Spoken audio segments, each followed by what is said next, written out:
Hi there, my name's Nessie and you're listening to a podcast of The Culture Cafe, which was originally broadcast on December 26th, 2012. This features an interview with the band Kodaline. Enjoy!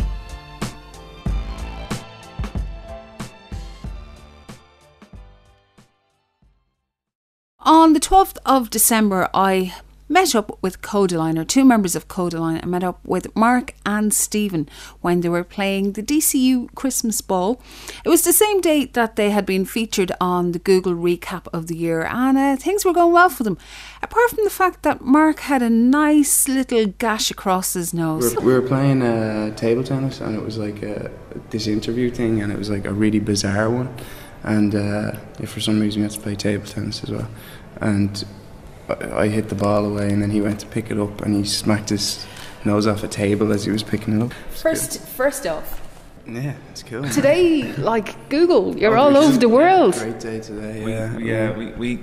We kind of got like tipped off about it, but we were told it's not confirmed until they actually put it out. Like our label, like they're not going to tell us before, and it was like when it goes online you'll find out. And it went on at 12 o'clock, 12 minutes past 12 today, on the 12th of the 12th of the 12th, which is genius. And just our Twitter and our Facebook just went fucking berserk. And it's an amazing video as well. It's pretty inspirational, isn't it? Epic. It has everything from the year. The guy jumping out of the Red Bull. Felix Baumgartner. Yeah, that's his name. Yeah, crazy name. That was epic. But no, that was that's just another thing to give us a bump, which is great. Yeah. You better tell our listeners who is who so they don't get confused. I'm Steve and I sing. I'm Mark and I play guitar. Now, this thing today with Google just seems to be one in a line of mega things that are happening. Like it was only the other day, it was the BBC Sound of 2013. How are you coping with all this? Are you feeling any pressure? It's not really like, I mean, all these things are great because it just gives us an opportunity for more people to hear our music, and like ultimately that just as many people as possible to hear our music, and then it's up to them whether they like it or not, you know. But the more people we reach, the better, and the list, the Google ad, you know, all that stuff, hopefully more people will get to listen to us. But like, it's early days. It's a good start for New Year as well. Just to, because I usually, me and my friends, we always look at that list every year and we check out the bands and we kind of suss them out. Yeah. So it's cool to be one of them. And do you have any expectations? Is it like, yeah, I'm going to win, or what way are you looking at these kind of things? It's great to be nominated. Everybody always says it's great to be nominated, but there's always kind of a sneaky thing. Yeah, I'd love to win, but do you have any expectations really? It's if you did win it, it's like it's an award for not really. You haven't done anything yet. It's kind of like you better do well, kind of award, you know. Yeah. Don't fuck up. It's not really justified until you kind of get some success. But I don't know. I say whoever wins it always gets a lot of press and the album sales peak and stuff. I don't know. We honestly don't care if we win it. We're happy to be on it. Yeah, our album's out in March, and that's the big thing. We just finished it, and we're really happy with it. So I can't wait to see what people think of it. You've been recording. You recorded the first EP with Steve Harris, wasn't it? Yeah, Steve Harris. Have you been recorded with Steve for the album, or what way is that going to work? Yeah, Steve did the whole album. Like, we got to know him really well as well. We're kind of like family. Funnily enough, like halfway through, we were recording in a studio called Rockfield in Wales, which is like a real famous studio. So there actually was a lot of pressure because like Oasis and Queen, yeah, Bohemian Rhapsody was done there and stuff. And so the second Oasis album what's the story? Yeah, with Wonderwall and shit. Yeah. But halfway through that session, his wife was expecting, and like every time he got a call, we were like, do we have to end the session? Do we have to end? Yeah, hold it in. Luckily enough, we got through the session and like past her due date and everything, and like we got through it. So, and then I think the following week she had the baby. But Steve Harris is great. He's like, we're good mates with him now, you know, because we've been working with him for quite a while. How long is it now since you signed to Be Unique? Nearly a year and a half. A year. It was a year in October, so it's a year and 2 months. Yeah. Because one of the things that is very noticeable about you guys is the amount of work that you guys are actually doing. There's like new material, new videos coming out all the time. How far in advance have you got all this stuff done, or is it literally week to week you're just slogging away? It's quite like, no, we love writing tunes, so we do it all the time, but it's fun, you know. So, but yeah, I don't know. We're pretty on it, I think. Like our next video isn't out until like March, and we've already have it finished. And like it's weird having the album finished now, and like no one's going to hear it for like 3 months. Yeah, it's really weird. It's kind of like we're happy it's done, and you know, like it's kind of out of our control now. It's just like send it off, let it go, you know, see what people think of it. But yeah, no, the video, one of our videos, our title track on our next EP, which is out in March. We've seen the video for that, and it's really, really cool as well. Liam Cunningham, do you know him? He's an actor, he's in it. Great actor. Yeah, incredible. Yeah, he's just got that facial expression. Some girls told me that he's the kind of guy that would look after you, so girls really like him. He'd really must look be the after beard. you. Yeah, it's just, but yeah, he was sent the song and he agreed to do it. So I think I don't know. I think the video will surface like in January, February-ish, but you won't be able to get it until March. One of the things that I was noticing actually was you had the first EP, you have another EP coming out a week before the album is due. But between the two EPs and the album, it's nearly 2 albums worth of material in 6-7 months. I never even thought about that. That's interesting. 17 songs, 18 songs. Yeah. We always wanted our album to be 10, 11. I think any more than that, you don't really know what you're doing. Yeah, well, I think that might just be us, but I think like an album with just 10 songs, 11 songs, just short, concise kind of is, and then the rest is EPs and stuff, I suppose. I don't know. Do you consider this a lot of debuts seem to be like a greatest hits, but you've had like other bands and other lives as 21 Demands and all that kind of stuff. It's grand, and so how much of a best of is this album going to be? Not really. It's just all the songs are quite new, and they're just about like, we started writing, like in our heads we started properly writing about 2 years ago.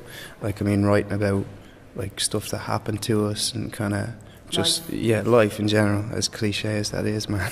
But I think you have to be, you can kind of learn your instruments when you're in your teens and stuff, but I think you have to kind of experience a bit of life before you can actually start writing decent songs. Yeah, because soul searching. Like we were in a band, like when we were in 21 Demands like six years ago, we were writing what we thought was awful.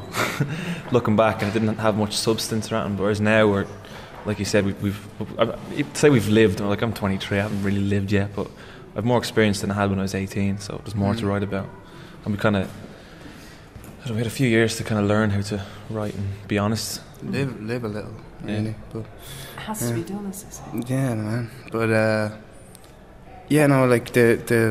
like what Mark said, like when we were, like anybody who plays an instrument, the first thing they want to do for the most part when they pick up a guitar when they're teenagers is just solo, you know, and just flipping distortion and all that stuff and just jump on stage and have the crack, really. But so that's kind of what we were doing. But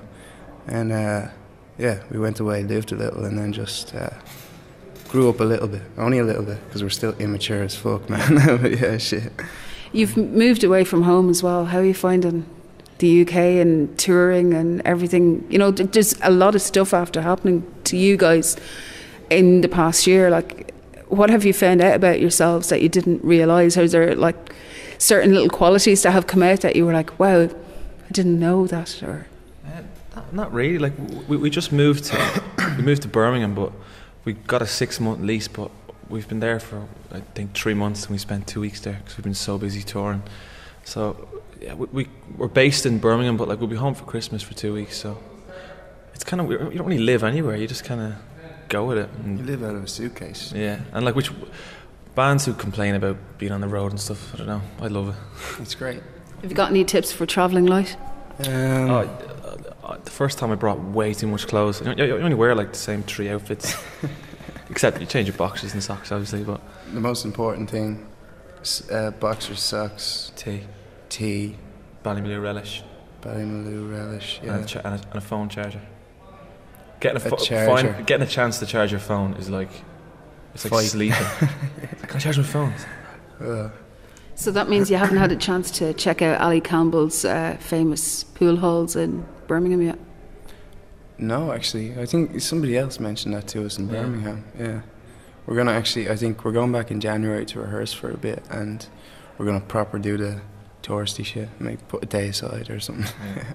Kodaline's big day out. Apparently Jules Holland has a bar there as well. Yeah. The Jam Bar or something, yeah. Oh, you have to get somebody to follow you with a video camera. You just have to.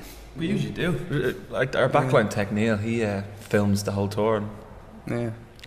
But yeah, I don't know if we have on us all the time, because people would see what we really like and not listen to our music ever. Because that's one of the things.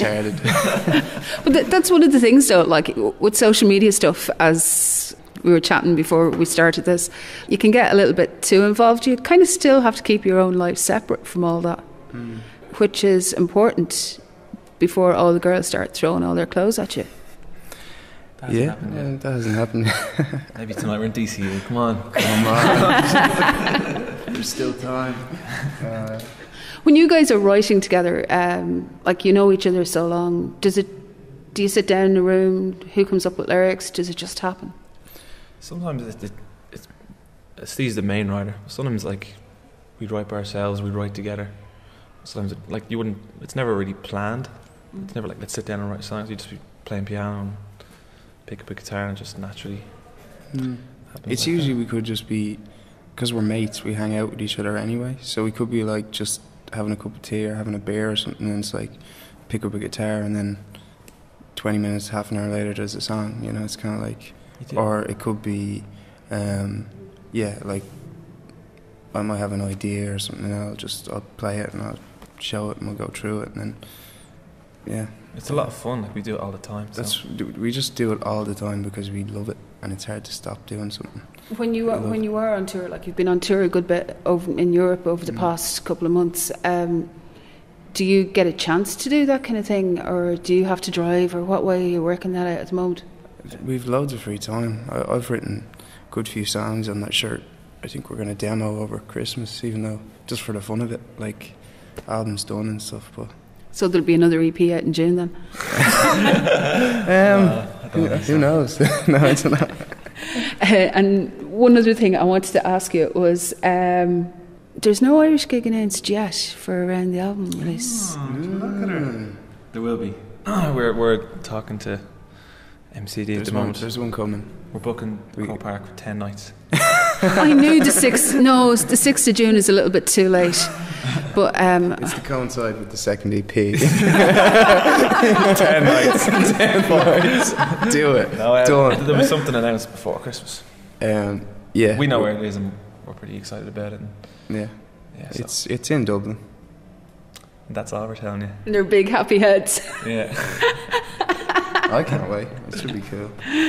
Thanks for listening. If you'd like to find out more about the Culture Cafe, you can go to my website, which is nessymon.com, and you can send me an email at nessie@nessymon.com. Thanks for listening. Bye.